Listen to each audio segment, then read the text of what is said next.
Hello everyone, welcome to our channel. आज हम बात करेंगे एक ऐसे टॉपिक के बारे में जो आज से कुछ साल पहले भी रेलेवेंट था, आज भी रेलेवेंट है और फ्यूचर में भी रेलेवेंट रहेगा। We are going to talk about India China relations. हम समझेंगे the past, present and future of it, और हम जानेंगे कैसे हमारा नैरेटिव हिंदी चीनी भाई भाई से हिंदी चीनी बाय बाय तक पहुंच गया। तो देखिए, भारत और चाइना के रिश्ते नए नहीं है। If I talk about the traditional silk route, तो ना केवल ट्रेड बट बहुत सारे कल्चरल एक्सचेंजेस, आइडिया एक्सचेंजेस हमारे और चाइना के बीच में होते थे। इसका बहुत अच्छा एग्जाम्पल है Buddhism, which travelled from India to China. पर अगर मैं बात करूं मॉडर्न डे रिलेशंस की, तो वो शुरू होते हैं फ्रॉम 1950। तो देखिए, भारत को आज़ादी मिलती है 1947 में और पीपल्स रिपब्लिक ऑफ चाइना का स्टैब्लिशमेंट होता है 1949 में। और एक बहुत बड़ा डेवलपमेंट होता है 1950 में, जब भारत पहला नॉन सोशलिस्ट कंट्री बनता है to recognise People's Republic of China. इससे एक बात बहुत क्लियर होती है कि India was not seeing China as an enemy. In fact हमारी लीडरशिप ये बिलीव करती थी कि हम बहुत अच्छे रिश्ते स्टैब्लिश कर सकते हैं चाइना के साथ, and that's why you see the coming of phrases like Hindi चीनी भाई भाई। पंचशील अग्रीमेंट भी साइन किया जाता है। चाइनीज प्रीमियर इंडिया आते हैं, 1954 की मैं बात कर रही हूँ। उसी साल इंडियन प्राइम मिनिस्टर भी चाइना विजिट करते हैं और डिसाइड किया जाता है कि हम खुशी खुशी साथ साथ रहेंगे। We'll follow the 5 principles of peaceful coexistence. ये बात अलग है कि चाइना के मन में कुछ और ही चल रहा था इस time. Of course India was definitely in favour of peaceful को एग्जिस्टेंस, बट चाइना का एक बिग गेम प्लान अनफोल्ड होने वाला था इंडिया के सामने धीरे धीरे। और इसमें पहला डेवलपमेंट हुआ जब इंडिया ने ये डिटेक्ट किया कि चाइना रोड कंस्ट्रक्ट कर रहा है लद्दाख टेरिटरी में। ये हमें एक न्यूज़पेपर आर्टिकल के थ्रू पता चला, विच शोज कि कैसे India was not definitely able to understand the Chinese intention. देखिए, इन्होंने मना कर दिया कि हम मैकमोहन लाइन को रिकॉग्नाइज नहीं करते। यहाँ एक छोटी सी बात समझिएगा, technically there was no border between India and China. Border तो तिब्बत और इंडिया के बीच में था। देखिए, ये भी एक स्ट्रैटेजी का पार्ट था of our colonial masters, that is British. तो देखिए, ब्रिटिश भारत को किसी भी तरीके से रशिया और रशिया की जो फेवरिंग कंट्रीज हैं उसके इन्फ्लुएंस से दूर रखना चाहते थे, और इसीलिए तिब्बत को बनाया गया as buffer state between India and China. और इसीलिए 1914 का शिमला अकॉर्ड बहुत इंपॉर्टेंट है, जहां ये मैकमोहन लाइन डिसाइड की गई थी by representatives of India, that is the British India and China. And definitely McMahon line was, since we were successor to the British state, and हमने मैकमोहन लाइन को as a line माना, first between India and Tibet and then between India and China. पर इन्होंने मना कर दिया, हम McMahon line को नहीं मानते हैं। अनदर मेजर डेवलपमेंट, इनका तिब्बतियन ऑक्यूपेशन तो शुरू हो ही गया था, और मार्च 1959 में इनकी अट्रॉसिटीज से परेशान होकर दलाई लामा, जो कि स्पिरिचुअल गुरु हैं इस रीजन के, अपने फॉलोअर्स के साथ भारत में शरण लेने आ जाते हैं और भारत इन्हें शरण देता है। धर्मशाला में इन्हें शरण दी जाती है और चाइना इस बात से बहुत नाराज हो जाता है। देखिए, China was looking for an excuse. China कहता है, अच्छा, इंडिया हैज वायलेटेड पंचशील और अब हम इसका बदला लेंगे। तो China says we are claiming dispute over a स्काई चीन और Arunachal Pradesh. 1962 China Indian army पे अटैक लॉन्च कर देता है। We were definitely not able to gauge the situation, we were not ready for it. अगर मैं कहूँ एक चीज जिसके साथ इंडियन आर्मी लड़ी तो वो थी उनकी करेज एंड वैलर, वरना definitely we were not anticipating this war, जिसकी तैयारी चाइना ऑलरेडी कर चुका है। इसका प्रूफ है वो रोड जो उन्होंने यूज किया बाद में to bring in their weapons and their soldiers. As expected हम इस वॉर को हार गए and they were able to capture the स्काई चीन एरिया। स्काई चीन एरिया चाइना को मिल गया। पर एक बात बहुत क्लियर हो गई कि हिंदी चीनी भाई भाई तो नहीं है। चाइनाज इंटेंशंस एक्सपोज हो गए आफ्टर दिस फेज और आफ्टर दिस वॉर ऑफ 1962। इसके बाद के जो डेवलपमेंट्स हैं, देखिए, that is the phase of cold relations and distrust. वो कैसे अनफोल्ड होता है उसे समझने की कोशिश करते हैं। 1962 की वॉर के बाद चाइना पाकिस्तान के करीब आ जाता है। पाकिस्तान और चाइना की दोस्ती बढ़ जाती है and definitely that affected Indo China relations. 1967-62 के बाद ये शांत नहीं बैठते। नाथुला और चोला इंसिडेंट, नाथुला में हम इन्हें एक बहुत अच्छा सबक सिखाते हैं and they had to retrace, उनको पीछे जाना पड़ता है। हम 1 इंच भी नहीं लेने देते नाथुला पास की। 87 जब हम अरुणाचल प्रदेश को, Arunachal Pradesh gate statehood, China इस बात से भी काफी इरिटेट होता है बिकॉज उनके हिसाब से तो अरुणाचल प्रदेश उनका है। इसके बाद डेफिनेटली कुछ रीबिल्डिंग एक्सरसाइजेस शुरू होती हैं। 1988 में हमारे prime minister mister Rajiv Gandhi visits China. एक जॉइंट वर्किंग ग्रुप बनाया जाता है जिसमें इश्यूज डिस्प्यूट्स डिस्कस किए जाते हैं। इट लुक्स लाइक ये एक जो है फेस स्टैब्लिश हो रहा है जहां हम रिलेशंस को रीबिल्ड करने की कोशिश कर रहे हैं। कॉन्फिडेंस बिल्डिंग मेजर्स भी शुरू किए जाते हैं। एक अग्रीमेंट साइन होता है for maintaining peace and tranquility along the LAC। और 2003 में एक बहुत मेजर डेवलपमेंट होता है जब चाइना इंडिया की सॉवरेनिटी ओवर सिक्किम रिकॉग्नाइज करता है। Looks like all would be well, but that does not happen for long.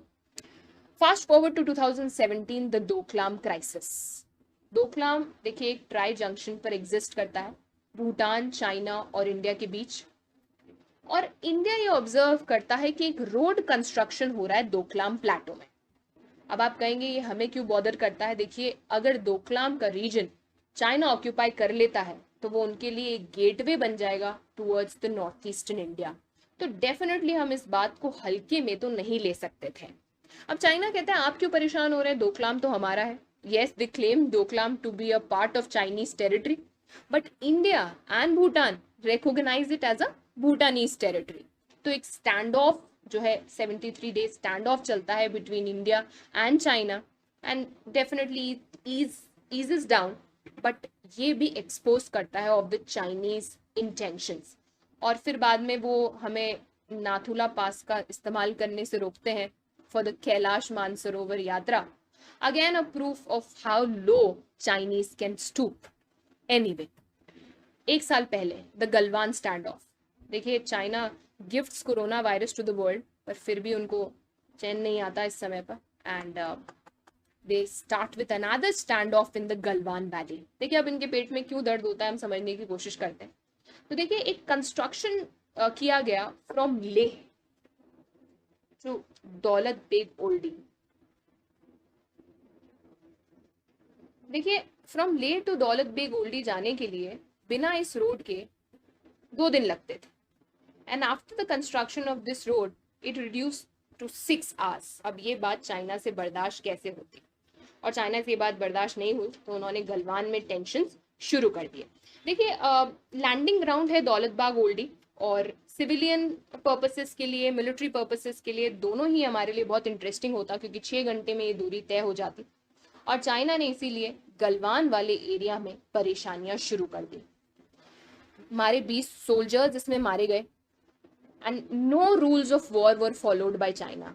ये मैं नहीं कह रही, रिपोर्ट्स, सैटेलाइट इमेजेस इस बात को प्रूव करती हैं कि कोई भी रूल्स को फॉलो नहीं किया गया। And India being a moral army, Indian army being a moral army followed all the rules possible.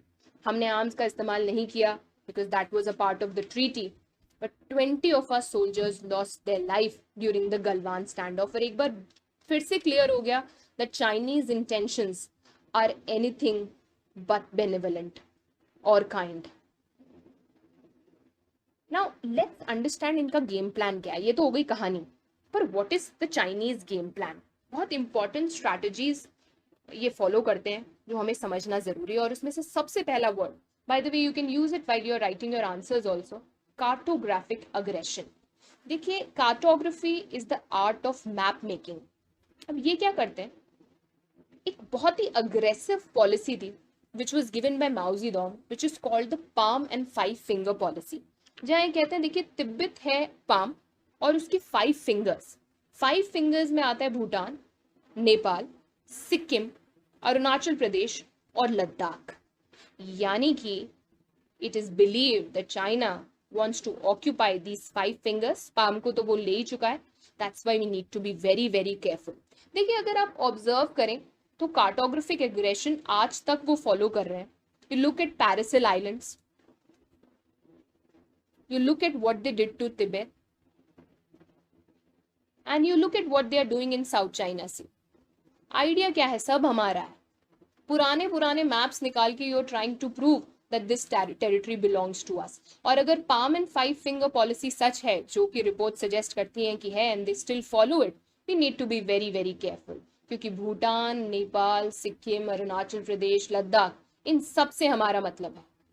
चाहे भूटान और नेपाल हमारी टेरिटरीज नहीं है, पर अगर इस एरिया में चाइनीज ऑक्यूपेशन हो जाता है तो it can really prove very very costly to us. और हम देख रहे हैं already what China is doing in Nepal. So please remember this palm and five finger policy. Second important strategy जो चाइना फॉलो करता है, इट इज कॉल्ड द सलामी slice strategy. तो देखिए, जैसे मीट को स्लाइस बाय स्लाइस कट किया जाता है, वैसे ये भी ऐसा ही करते हैं. China would never say this entire north eastern India is mine. They will go with territory by territory. एक एक टेरिटरी क्लेम करेंगे ये, एंड देन जब तक एडवर्सरी को समझ में आएगा तब तक वो पूरा एरिया उनका हो जाएगा. If you look eight China, अगर आप ऑब्जर्व करेंगे तो वो क्या करता है, किसी एक पर्टिकुलर एरिया पर अपना क्लेम स्टैब्लिश करता है और फिर हर फोरम में उसकी बात करता है तब तक जब तक वो एरिया डिस्प्यूटेड टेरिटरी नहीं हो जाता. बहुत क्लियरली वो एरिया एक पर्टिकुलर कंट्री को हो सकता है बिलोंग करता हो, पर अचानक वर्ल्ड नैरेटिव उसे एक डिस्प्यूटेड टेरिटरी मानने लगता है, because they talk about it in every forum and every international space possible. तो ये सलामी स्लाइस स्ट्रैटेजी मॉडर्न डे में चाइना इसे अभी भी फॉलो कर रहा है, जहां part by part territory occupation किया जाता है. Now string of pearls, Bharat को घेरने की कोशिश हर तरफ से. द ओशियानिक स्ट्रैटेजी, ओशन में फॉलो की गई स्ट्रैटेजी, जहां ये अपने बेसिस बना रहा है और भारत को घेरने की कोशिश की जा रही है. Now this is not a theory any more. आप इस मैप में देख सकते हैं कैसे string of pearls is a reality. Another thing जो ये कर रहे हैं, इंडिया के साउथ एशियन नेबर्स को इस तरीके से अपनी तरफ कर रहे हैं कि इंडिया को एलिनेट किया जाए. You look at what they are doing in Nepal. आपने देखा किस तरीके से जो हमारा परम मित्र नेपाल, जिसका हमारे साथ रोटी बेटी का रिश्ता था, वो अचानक भारत से नाराज हो जाता है, भारत के अगेंस्ट नैरेटिव्स देने लगता है. It is a game plan by China. Idea ये है, बहुत सारा पैसा फेंको, डेट के जाल में इन देशों को उलझा दो और भारत से अलग कर दो. So this is again a very important strategy of alienating India by investing in South Asian neighbors.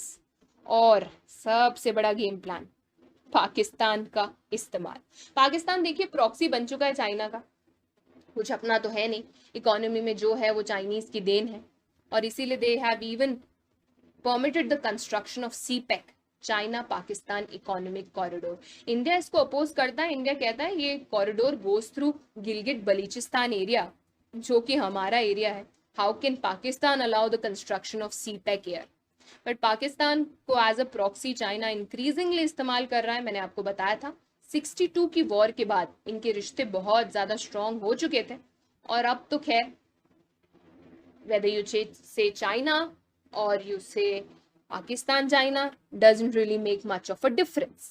तो ये थी कुछ इंपॉर्टेंट स्ट्रैटेजीज जो चाइना फॉलो कर रहा है, जो चाइना की गेम प्लान का हिस्सा है. क्या भारत शांत है? क्या हम रिटेलिएट नहीं कर रहे? Definitely not. We are preparing ourselves. देखिए, necklace of diamonds as a counter to string of pearls, जहां हम भी कोशिश कर रहे हैं कि हम एक नेकलेस क्रिएट कर दें अराउंड चाइना, और फ्यूचर में अगर वो हमें परेशान करने की कोशिश करें, so we should be ready.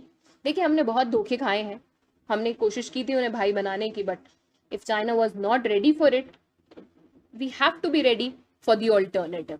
और इसीलिए हम अपनी मिलिट्री प्रिपेयर्डनेस भी बढ़ा रहे हैं. इस साल के बजट में भी आप देख लीजिए, we invest in our defence, and rightly so. We need to be prepared for what comes from China.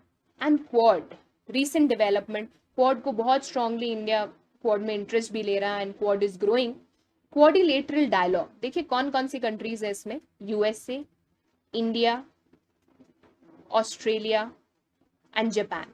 China काफी नाखुश भी है इससे, कहता है ये एशियन नेटो है क्या, और क्यों India is being a part of quad. But well, let them से व्हाट दे वांट टू. हम क्वाड में इंटरेस्ट भी ले रहे हैं और क्वाड को स्ट्रॉन्ग भी कर रहे हैं. एंड एक चीज जो हमने सीख ली है वो ये है कि चाइना को अगर काउंटर करना है तो we need to understand their tactics. वो हमें एलियनेट करने की कोशिश कर रहे हैं तो हम भी अपने नेबर्स के क्लोज होने की कोशिश कर रहे हैं। आपने देखा ड्यूरिंग द पैंडेमिक कैसे हम वैक्सीन डिप्लोमेसी को फॉलो कर रहे थे, whereby we tried to supply vaccine to our neighboring countries and gain their confidence back, which I think is very very important. देखिए ये एक कोशिश थी इस पूरे इशू को डिकोड करने की। Now I leave you with some brainstorming, क्योंकि देखिए सोचना बहुत जरूरी है, खासकर अगर हम इंटरनेशनल रिलेशंस की बात करें तो you need to think of what can be done in future. मैं आपके सामने 3 सवाल रख रही हूँ एंड आई एक्सपेक्ट कि आप इसके आंसर्स देंगे मुझे। We can generate a discussion in the comment box. सबसे पहला सवाल, क्या इंडिया को अपनी मैरिटाइम सिक्योरिटी पर इन्वेस्टमेंट बढ़ा देना चाहिए?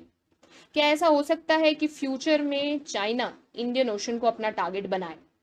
और इसके लिए हम क्या कुछ कर सकते हैं? Should we increase our investment in maritime security or would be a wasteful or it would be a wasteful expenditure? Let me know. अगला बड़ा सवाल, इसके बारे में काफी बात की गई थी, चाइनीज बैन एप्स को बैन किया गया, बॉयकॉट चाइनीज गुड्स की बात चली। क्या प्रोटेक्शनिस्ट मेजर्स काम करेंगे? Should we follow protectionist measures against China? और क्या हमारी इकोनॉमी में चाइनीज गुड्स के इस्तेमाल को रोक देने से उन्हें कोई लेसन मिल सकता है? Late me no. And finally, क्या हम जैसे को तैसा देते हुए जो चाइना के एडवर्सरीज हैं अगर उनको बैक करें तो can this solve a lot of our problems? I'll give you an example. What if we have an alliance with Vietnam? And what if we back Vietnam against China? Would that be a good idea? So let me know आप इसके बारे में क्या सोचते हैं? क्या आपको लगता है कि ये बाय बाय से वापस भाई भाई तक आ सकता है? Do you think we can hope for a better future? Or all we can prepare ourselves is to save ourselves from the Chinese aggression? I hope ये वीडियो आपको समझ में आया और आप इस पूरे इशू को डिकोड कर पाए। Thank you and have a good day.